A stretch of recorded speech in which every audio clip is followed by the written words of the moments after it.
Get Well UK is in aspiration. In reality, we're more like Get Well, very small patch of North London.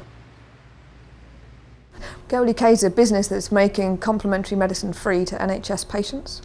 At the moment, 90% of access to complementary medicine, so things like acupuncture and osteopathy, is private. So it's really expensive, and it means that people often can't afford the kind of medicine that's going to help them get better. So our mission is to make this available to everybody in the UK.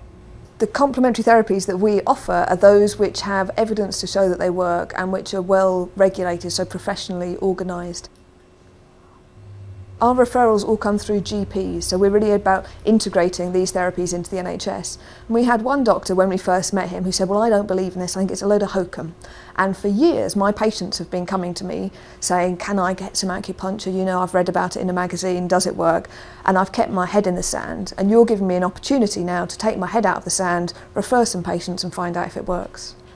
So I like attitudes like that. And of course there are people who say, you know, it's nonsense.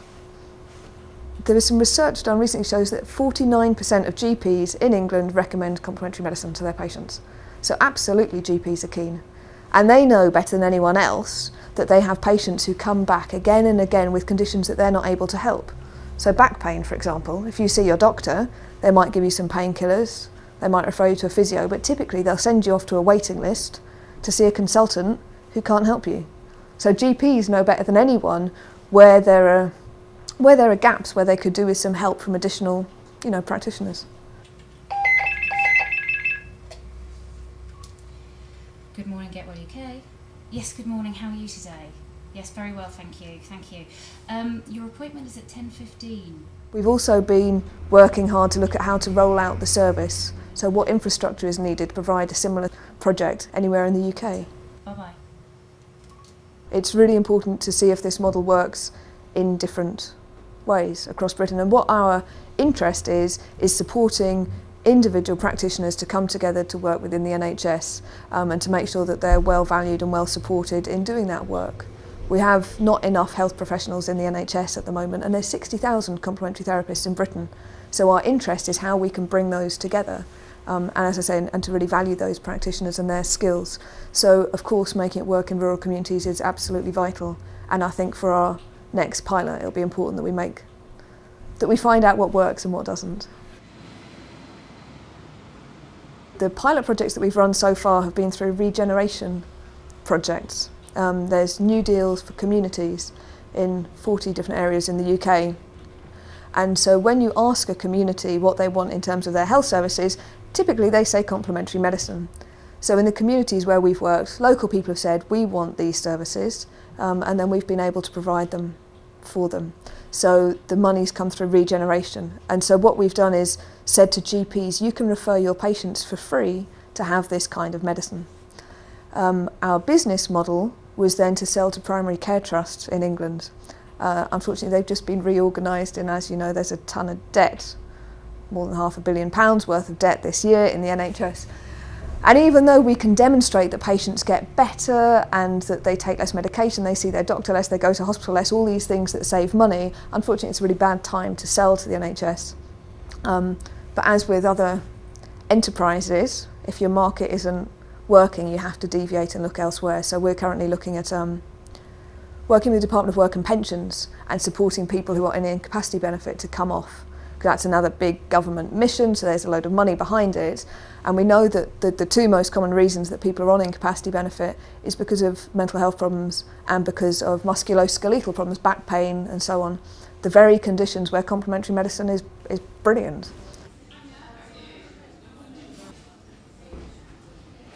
The House of Lords did an inquiry into complementary medicine, and they made three main recommendations: that we need more research, better regulation, and that those therapies that have evidence to show they work, that are well organised professionally, should be available through the NHS, with GPs acting as the gatekeepers. So that gave us the legitimacy to set up, because the House of Lords said it, but also it gave us a way of managing demand. I think in terms of the health professionals, the complementary practitioners, they're on board. We've done a lot of work with the professional organisations, and some practitioners want the opportunity to help people in their communities get better. 20 years ago they might have trained as a doctor, but now they want to embrace something that's more holistic and understand medicine in a wider context and understands a person within the context of their whole environment and where they live and all their habits and so on. So, you know, if you live in a community in your village and you see people who would definitely benefit from being treated by you, your motivation is going to be to work with them. So we want to help people like that work within the NHS, and they haven't got the time to deal with all the bureaucracies and the hassles, so we're trying to do some of that work for them.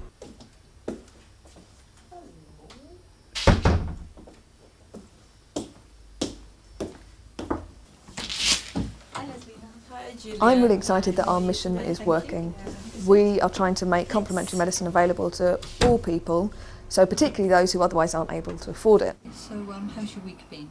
Hectic, very heavy for me this week. There's been a lot going on.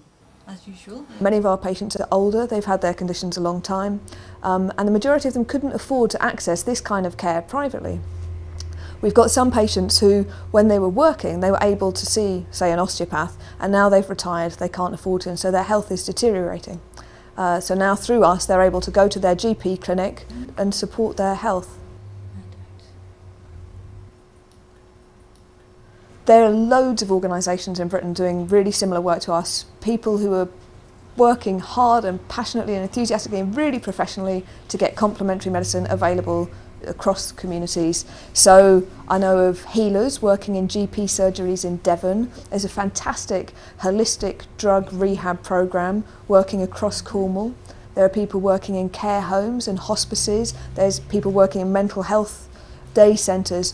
There's just more and more provision of complementary medicine in our communities, and I think at the moment we're quite hidden politically, and certainly the big purchasers of services, you know, our primary care trusts and social services, the people with our taxpayers' money at the moment don't buy enough of our services. So I think as organisations and social enterprises, it's really important that we become more visible and that we communicate just how professional we are, and also how much our patients' health improves and what value we add to our societies.